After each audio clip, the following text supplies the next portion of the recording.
7வது அத்தியாயத்துல சகடாசுரனை முறிக்கிறதும் திருநாவர்த்தனம் ஐக்கிறதும் விஸ்வரூபம் காட்டுறதுங்கிறத பார்த்தோம். இந்த 8வது சாப்டர்ல கிருஷ்ண பலராமனுடைய நாமகரணம் பால கிரீடையில தாய்க்கு கிருஷ்ணன் விஸ்வரூபத்தை காட்டுறதும் அப்படிங்கிறத பத்தி சொல்றா. என்ன சொல்றான்னு பார்க்கலாமா?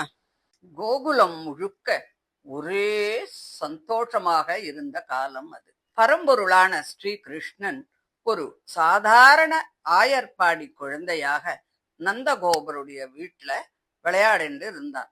ஆனால் அந்த எளிய பால லீலைகளுக்கு பின்னாடி வேதங்களும் உபனிஷத்துக்களும் கூட முழுக்க புரிஞ்சுக்க முடியாத பரம ரகசியங்கள் எல்லாம் மறைஞ்சு இருந்தது. ஒரு நாள் யாதவர்களினுடைய குலகுருவும் மகா தபஸ்வியுமான கர்க்க முனிவர் நந்தகோபருடைய கிரகத்துக்கு வரார். அவரை பார்த்த உடனே நந்தகோபர் ரொம்ப சந்தோஷத்தோட எழுந்துண்டு அவரை நமஸ்காரம் பண்ணி ஆசனத்துல அமர வச்சு பூஜிக்கிறார். மகான்கள் வீடுகளுக்கு வருது அப்படிங்கிறது ஒரு சாதாரண விஷயம் இல்ல. அப்படி அவர்கள் வருவது அந்த வீட்டுக்கு மங்களத்தையும் ஆன்மீக உயர்வையும் தருது அப்படிங்கிறத அவர் நன்னா புரிஞ்சுண்டார். ஏன்னா மனுஷன் தனக்கு தெரியாம உலக வாழ்க்கையில சிக்கி தவிச்சுண்டு இருக்கும் போது சத் சங்கமும் மகான்களினுடைய அனுகிரகமும் தான் அவனை பரமாத்மாவை நோக்கி திருப்பது. நந்தர் ரொம்ப பணிவோட இந்த இரு குழந்தைகளுக்கும் நாமகரணம் பண்ணி ஆசீர்வாதம் பண்ணணும் அப்படின்னு சொன்னார்.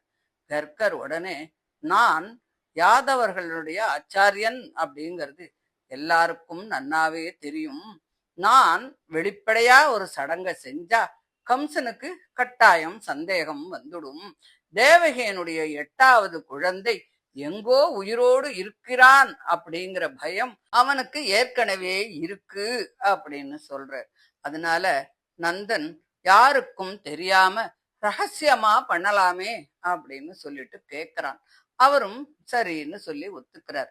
இதுல ஒரு ஆழ்ந்த தத்துவம் கூட இருக்கு. பரம்பொருள் உலகத்துல அவதரிச்சாலும் அவர் தன்னை வெளிப்படையாக எல்லோருக்கும் காட்டிக்கிறது இல்லை. அகந்தை, பொறாமை, அசுர புத்தி கொண்டவர்களுக்கு அவர் மறைஞ்சுதான் இருப்பார். பக்தி கொண்ட இதயங்கள் மட்டும்தான் அவருடைய உண்மையான திவ்ய ரூபத்தை உணர்ந்துக்க முடியும் அப்படிங்கிறத நாம புரிஞ்சுக்கலாம். அந்த கர்க்கர் ரகசியமாக குழந்தைகளுக்கு நாமகரணம் பண்ணினார். ரோஹிணியினுடைய மகனான பலராமனை நோக்கி, இவர் அனைவருக்கும் ஆனந்தம் தருபவர் என்பதால் ராமர் அப்படின்னும், அளவற்ற பலம் உடையவர் அப்படிங்கறதால பலராமர் அப்படின்னும், அனைவரையும் ஒன்றாக இணைப்பவர் அப்படிங்கறதுனால சங்கர்ஷனர் அப்படின்னும் பேர் வச்சார். இது சாதாரண பேரா இல்ல, பலராமனுடைய தத்துவம் அதுல மறைஞ்சு இருந்தது. அவர் ஆன்மீக பலத்தோட வடிவம்.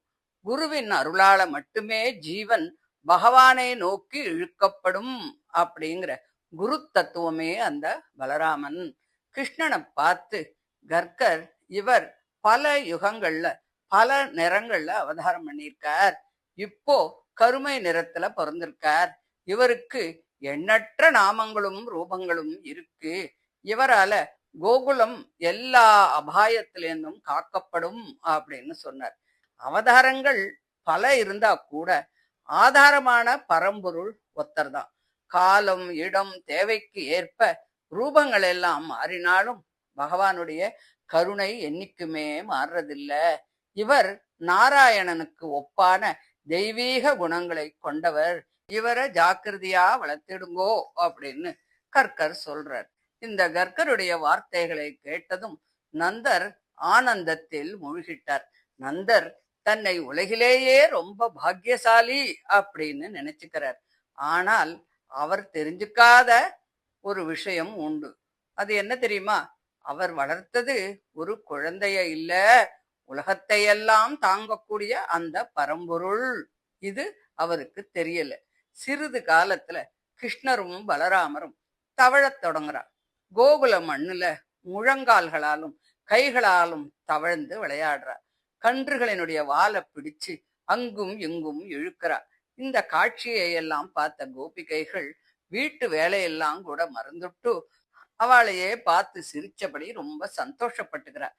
பகவானுடைய லீலை மனதை உலக பந்தங்கள்லேந்து பிரிச்சு ஆனந்தத்தை கொடுக்கறது. உலக கவலைகள், வேலைகள், துன்பங்கள் இவை எல்லாத்தையும் மறக்கச் செய்யற சக்தி அந்த பகவானுக்கு இருக்கு.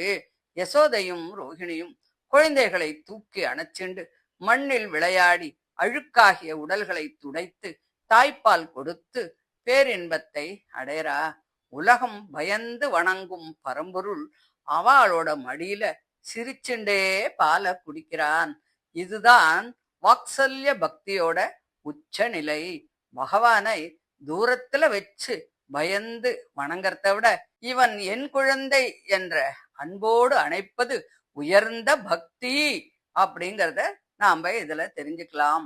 குழந்தைகள் வளர வளர கிருஷ்ணரின் குறும்புகளும் ஜாஸ்தி ஆயிடுத்து. அவர் பிறர் வீடுகளுக்குள்ள புகுந்து வெண்ணெய், தயிர், பால் எல்லாத்தையும் திருடுறான். அதை குரங்குகளுக்கும் பங்கிட்டு கொடுக்கிறான். கைக்கு எட்டாத இடத்தில் வைக்கப்பட்டிருக்கும் வெண்ணெயை எடுக்கிறதுக்காக உரல், மரப்பீடம் இவைகளை எல்லாம் போட்டுக்கொண்டு அதன் மேல ஏறான். பானைகளிலே துளையிட்டு உள்ளே இருக்கும் வெண்ணெயை எடுத்துடுறான். அறை இருட்டாக இருந்தாலும் கூட தன்னுடைய ஆபரணங்களின் ஒளியையே விளக்காக பயன்படுத்திண்டு வெண்ணெய் இருக்கும் இடத்தை கண்டுபிடிச்சு விடுறான். இது ஒரு நவநீத தத்துவம், ரொம்பவும் ஆழமானது. பாலை கடைந்து எடுக்கும் வெண்ணெயைப் போல மனிதனின் மனம் பக்தியால் கடையப்பட்ட போது அதிலேந்து வெளிப்படக்கூடிய தூய அன்புதான் நவநீதம். பகவான் அதையே திருடுறதுக்கு ஆசைப்படுறார். அவர் வீடு வீடா எதுக்காக போறார்? ஒவ்வொரு இதயத்திலும் புகுந்து பக்தியின் வெண்ணையை திருடும் பரமாத்மாவை அது உணர்த்துகிறது. கோபிகைகள் யசோத கிட்டக்க வந்து குறைய சொன்னாலும் கூட கிருஷ்ணனின் முகத்தை பார்த்தவுடன் அவள்லாம் சிரிச்சு விடுறா. உண்மையில அவளுக்கு கிருஷ்ணனை திட்டுறதுக்கு முடியல. ஏன் அப்படின்னா பகவானுடைய திவ்ய சௌந்தர்யம் பக்தர்களின் மனதில் இருக்கும் குறை காணும் எண்ணத்தையே அப்படியே கரைச்சு விடுறது. ஒரு நாள் கிருஷ்ணன் மண்ணை சாப்பிட்டுட்டான் அப்படின்னு பலராமனும் அவனுடைய தோழர்களும் யசோதையிடம் புகார் சொல்றார். யசோத அதை கேட்டுட்டு உடனே கிருஷ்ணனை கூப்பிட்டு கேட்கும் போது, அம்மா நான் சாப்பிடவே இல்லை, நம்பலன்னா என் வாயை பாருங்கோளேன் அப்படின்னு சொல்றான். உடனே யசோத எங்க வாயை திறந்து காட்டு அப்படின்னு ஒண்ணு கிருஷ்ணன் உடனே வாயை திறக்கிறான். கிருஷ்ணன் வாயை திறந்ததும் யசோதை அப்படியே அதிர்ச்சி ஆயிட்டா. அப்படி என்னத்தை பார்த்தா அந்த வாயில? யசோதா முழு பிரபஞ்சத்தையுமே கிருஷ்ணனுடைய சின்ன வாயில பார்த்தா. ஆகாசம், திசைகள், மலைகள், சமுத்திரங்கள், சூரியன், சந்திரன், நட்சத்திரங்கள், காலம், கர்மம், பஞ்சபூதங்கள், எல்லா உயிர்களும், கோகுலமும் தன்னையும் கூட பார்த்தா. அப்போ யசோதா தெரிஞ்சுக்கிறா உலகமே பகவானுக்குள்ள அடங்கி இருக்கு அப்படிங்கறத. ஜீவன், பிரபஞ்சம், காலம், கர்மம் அனைத்தும் அவருடைய லீலையின் ஒரு சிறு அலை மட்டுமே. மண் சாப்பிட்ட லீலையின் மூலமாக இந்த பூமியும் உலகமும் எனக்குள்ள இருக்கு அப்படிங்கறத பகவான் காட்டுறார். யசோதா ஆச்சரியப்பட்டு இது கனவா, மாயையா, இல்ல என்னோட மன மயக்கமா, இல்ல என் குழந்தையோட தெய்வீக சக்தியா அப்படின்னு இப்படி எல்லாம் பலவாறு யோசிக்கிறார். பிறகு இந்த உலகத்தை தாங்குபவரை நான் சரணமடைகிறேன் அப்படின்னு சொல்லி பகவான மனசுல உணர்ந்துக்கிறார். அதே நேரத்துல கிருஷ்ணன் ஒரு அதிசயமான செயலை பண்ணான். தன்னுடைய பரம்பொருள் மகிமையை காட்டியவுடன் மீண்டும் யோக மாயையை பரப்பிட்டான். உடனே யசோதா எல்லாத்தையும் மறந்து இவன் என்னோட புள்ள அப்படிங்கிற அன்புல கிருஷ்ணனை மடியில தூக்கி வச்சுக்கிறா. அவளுக்கு கிருஷ்ணன் வாயில் பார்த்தது எல்லாம் மறந்தே போச்சு. இதுவே இந்த லீலையினுடைய ஒரு உச்சகட்டம். ஞானம் பகவானுடைய மகிமையை உணர்த்தும், ஆனால் அன்பு அவரை கட்டி போடும். வேதங்கள் தேடும் பரம்பொருள் யசோதையோட அன்புல ஒரு குழந்தையா மாறிட்டான். இதை கேட்ட பரீட்சித்து ரொம்ப ஆச்சரியமா நந்தரும் யசோதையும் என்ன புண்ணியம் பண்ணினா, பரம்பொருளான ஹரியே யசோதையின் தாய்ப்பாலை குடிச்சாரே அப்படின்னு சொல்லி கேட்கிறான்.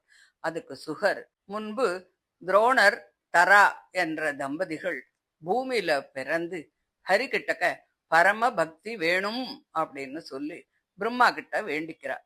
அதுக்கு பலனாக அவர்கள் நந்தர் மற்றும் யசோதையாக பிறந்தா அப்படின்னு சொன்னார். அதனால தான் நந்த யசோதா தம்பதிகளுக்கு கிடைத்த பக்தி சாதாரண பக்தி இல்ல, அது பல ஜென்ம தவத்தினோட பலன். அந்த பக்தியை நிறைவேற்றுவதற்காகவே வேதங்களாலும் உபனிஷத்துக்களாலும் போற்றப்படும் பரம்பொருள் கிருஷ்ணன் கோகுலத்துல ஒரு சாதாரண குழந்தையா விளையாடினார். இப்படி கிருஷ்ணருடைய பால லீலைகள் அனைத்தும் வெறும் குழந்தையோட குறும்புகள் இல்லை.